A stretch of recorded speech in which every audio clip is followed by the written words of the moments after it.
yalgışına ya şeyi sıvanıp bitken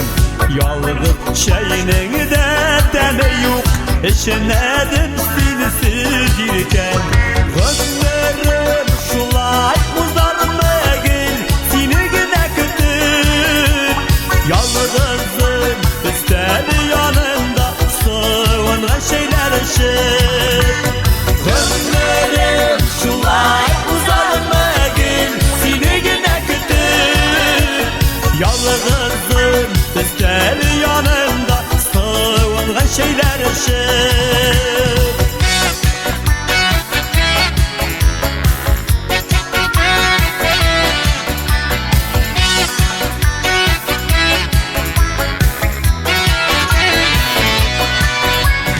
Ayınar şey salıp uyanda utturam seni kötü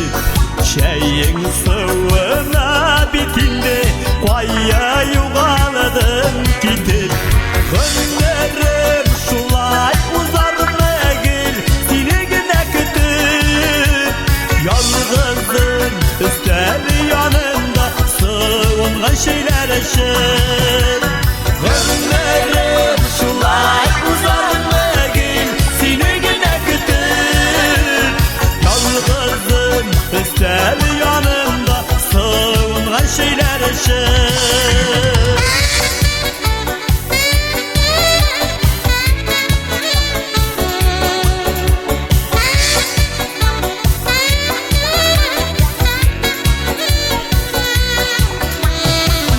Elimde varsı da var nige şeyinin temi yok yalgızı bulganı kadirinde iyiminin de yemi yok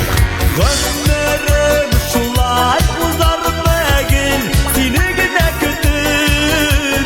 yalgızım ister yanında sıvınga şeyler ışık gönlerim şulay uzarma gel seni gide kütür yalgızım ister yanında sıvınga şeyler ışık